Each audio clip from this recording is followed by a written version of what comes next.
Kalaupun banyak banget orang yang bilang affiliate tuh gampang buat ngasilin duit, gue bakal kasih tau sama kalian, affiliate TikTok khusus nih ya, itu susah. Sampai lu paham hal ini. Kenapa gini? Kenapa susah? Karena gini, gue termasuk orang yang cukup maksudnya kalau ada sesuatu yang baru tuh gue cukup skeptis. Jadi jujur nih, waktu awal TikTok masuk gitu ya, gue masuk juga lebih telat. Itu satu. Dua, udah gitu TikTok karena kita punya cukup banyak seller, kita ngembangin juga. TikTok tuh kan gini ya, kadang suka ada orang yang pengen ngontak, gue mau kerja sama TikTok gitu kan. Nah jujur dulu waktu awalnya bikin, itu kita kebalikan loh. TikTok nyamperin, justru kita malah kayak, bentar, gue nggak percaya nih sama lu, kenapa begini gitu kan.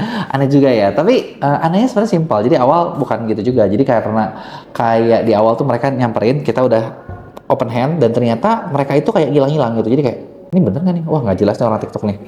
Dan lain sebagainya gitu kan. Sampai akhirnya ketemu poin-poin yang benernya. Nah sebenarnya itu gua rasa nggak cuma di kita doang, tapi kayaknya affiliate TikTok juga ngalamin hal yang sama.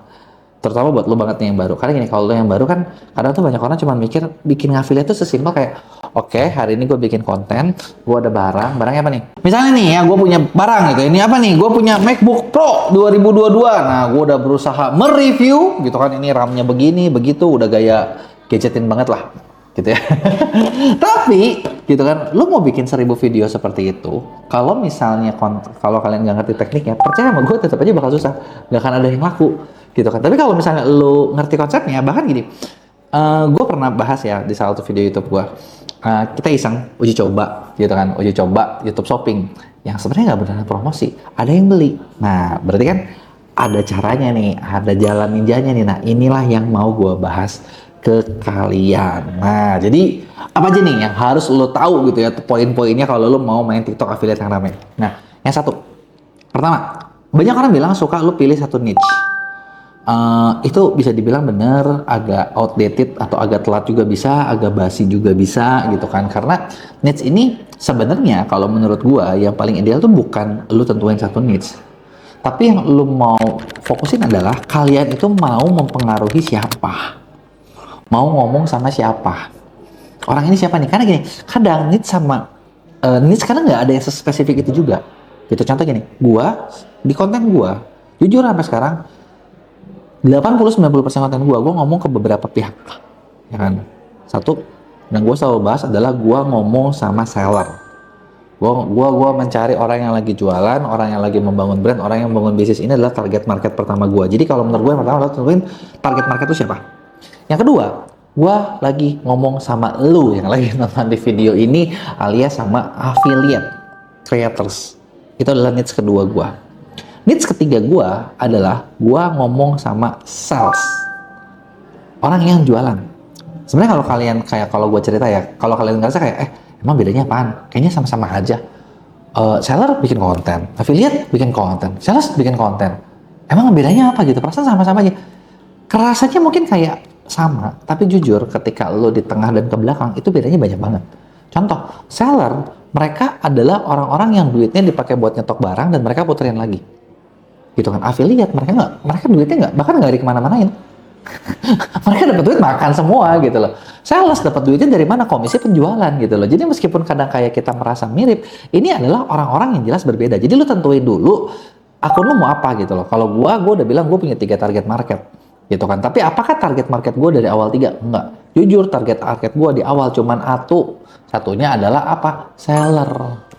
Gue belum bahas affiliate, gue belum bahas ke sales gitu kan. Ini adalah perluasan. Jadi kalau misalnya kalian nanti mau ngembangin lebih dari satu, boleh setelah akun lu lebih berkembang. Nah, terus yang kedua, nah ini yang lu harus sadar juga nih. Ketika lu bikin konten gitu ya, sekarang gini, kalau misalnya kontak yang orang TikTok gitu kan atau mana, mereka pasti bilang jurus FYP itu nggak ada. Makanya sebenarnya kalau orang TikTok tuh suka bilang kayak FYP spesialis itu bullshit gitu. Emang nggak ada gitu loh. Yang mereka bahas adalah gini, ketika lo mau bikin konten lo tuh bakal di-boost kemana? Satu, followers kalian dulu. Kalian punya followers apa enggak? Gitu kan. Yang kedua, kalau konten kalian bagus ditembak ke non-followers. Bahkan mereka sebutnya kalau di China itu adalah traffic incentive. Yang namanya insentif atau bonus, kalau lagi dikasih ya dikasih, kalau lagi kagak dikasih ya kagak dikasih, ya kan? Yang ketiga, lu ngiklan. Nah, sekarang gini, kalian mau jualan dari mana? Tadi kan gue tanya sama kalian, lu harus tentuin target market. Kenapa? Target market lu jelas, itu lu bakal memudahkan ke yang kedua. Yang kedua tuh apa? Lu mau bikin konten, apa lu mau nge-live? Ini aja udah beda. Kebayang gak sih lo?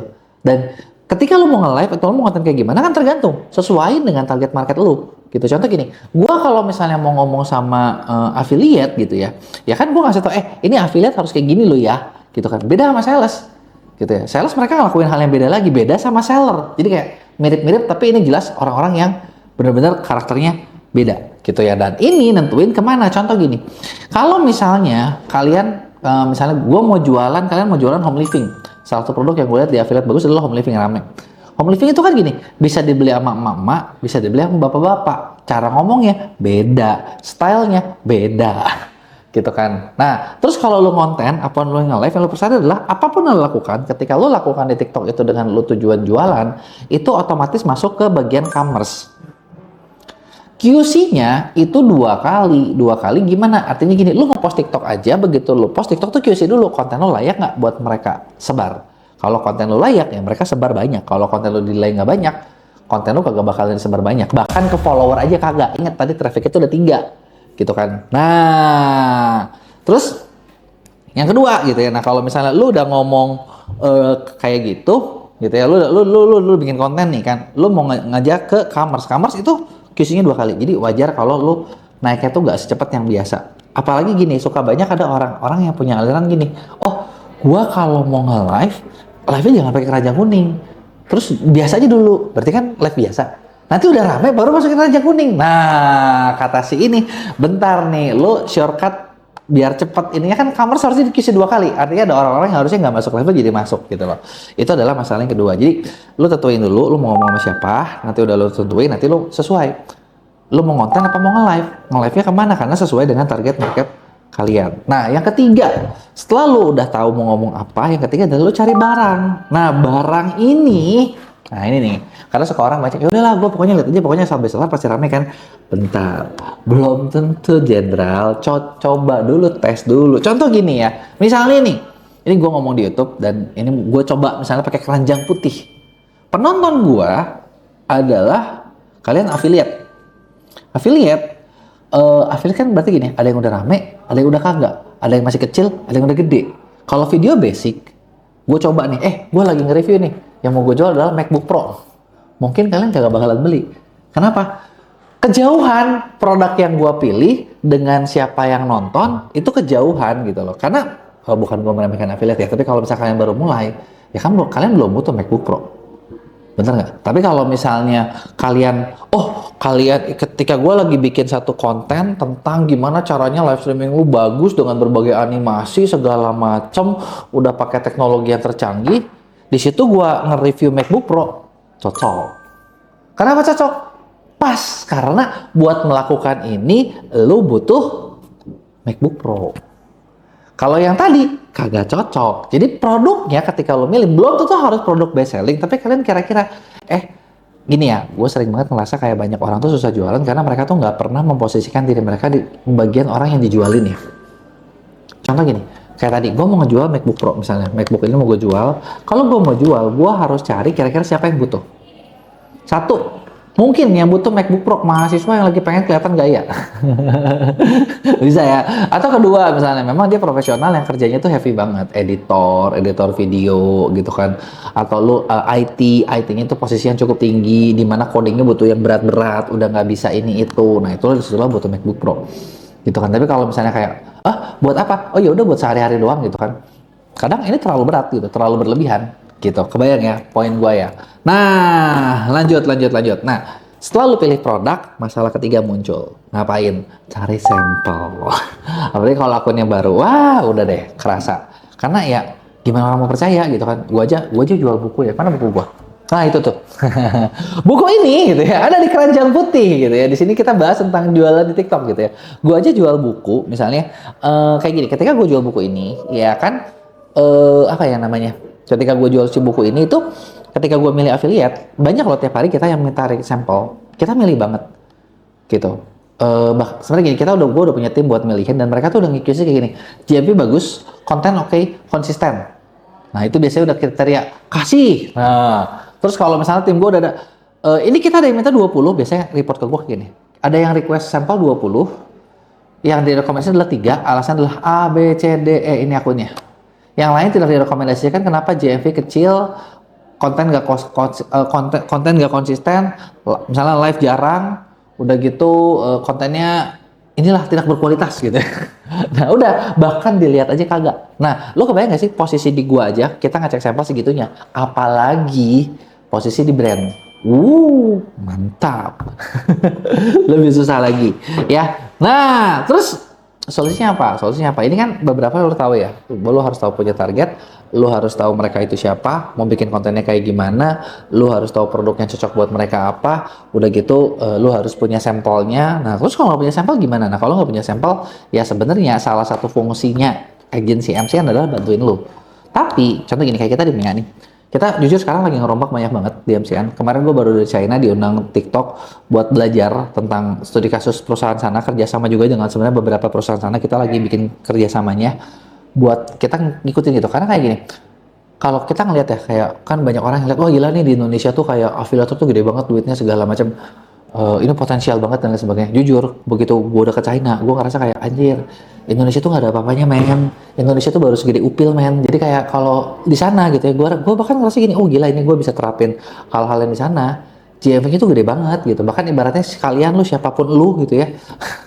Bahkan gini loh, yang gue gila aja di China yang mereka punya program di mana kalau orang masuk, konsepnya mereka itu inkubasinya itu success rate-nya 30%. Artinya gini, 10 orang masuk, 3 orang bakal jadi bintang. Wah, gila kan, kenceng banget kan. Nah inilah yang lagi kita mau terapin. Sebenarnya jujur ini kita lagi mau terapin di Mea gitu ya. Nah, jadi buat lu bangun affiliate, kita tuh lagi bikin program supaya ketika lu masuk, lu diajarin nih, lu harus tahu apa aja, lu harus bisa skill apa aja. Udah gitu, udah lu bisa skill, bukan cuma skill. Lu butuh apa nih? Contoh, gue baru bilang kesulitan kalian tuh sampai bikin konten dan bikin sampel loh. Gue belum bahas yang lebih banyak loh. Contoh gini, lu udah punya sampel, oh konten lu udah jalan, oke, jalan konten lu. Aman gak dari pelanggaran? Belum tentu. Udah gitu gini, lu udah punya deh omset lu 20 juta, 50 juta, gitu ya, 100 juta. Nah, biasanya ini adalah angka-angka di mana banyak afiliator stuck. Nyampe 1 miliar tuh jarang banget. Malah gini, belum lama gue sempat meeting ya sama BOD-nya dari JNE. JNE tuh BOD-nya ini salah satu director gini ke gue, Pak kenapa ya kalau di Indonesia itu, dia bilang gini, kan banyak orang tuh jualan online atau apa, mereka cari untung gitu. Mereka cari untung tuh kalau gue lihat gitu ya, dia bilang kalau saya lihat itu tuh cukup di poin di mana mereka bisa menghidupi dirinya sendiri. Misalnya orang jualan online dapat 7 juta, 10 juta cukup udah gitu loh. Mereka nggak mau lebih gitu. Sedangkan kayak dari mereka JNE pengennya, ada nggak sih orang-orang yang mau bikin brand besar gitu loh? Karena kenapa kalau brand besar kerja sama besar kan mereka juga sama-sama kerja sama panjang gitu. Bukan sesuatu yang cuma asal cukup makan cukup hidup. Nah, itu insight yang gue dapat yang berharga banget gitu ya. Nah ini juga nih yang gue bilang affiliate itu rata-rata mentoknya di situ, gitu ya. Kalau lu nonton video ini mungkin lu jarang sih nyampe 100, tapi biasanya 100 tuh angka susah lu. 500 tuh kayak nggak nyampe-nyampe. Kenapa? Karena ya di 100 banyak orang kayak udah ngerasa, ah yaudahlah cukup lah, gue buat hidup udah cukup, gue udah gak usah kerja, gue udah ini itu udah nyaman gitu kan. Nah padahal masih banyak banget di depan sana yang lebih bisa lu capai lagi, dan itu yang pengen disupport dari Mea gitu loh. Kebayang gak sih lo, kalau kan enak banget ya, jadi kayak lo di awal disupport dari kecil, jadi sedang, jadi gede gitu kan. Nah kita lagi bikin programnya supaya seperti itu gitu. Jadi nggak ngomongnya cuma sampel, nggak ngomongnya cuma, tapi ngomongin kayak, lo mau nggak sih lo gabung? Gua bilang kayak 1 tahun 2 tahun ke depan akun lu gede, lu punya banyak GMV. Nah ini lagi kita rancang gitu ya. Cuman ya gue yakin ya ketika ini kita rancang nggak mungkin langsung smooth, nggak mungkin langsung kayak semuanya tuh bakal mulus. Pasti mungkin ada trial errornya. Tapi gue mau tanya sama kalian mau nggak ada di program itu?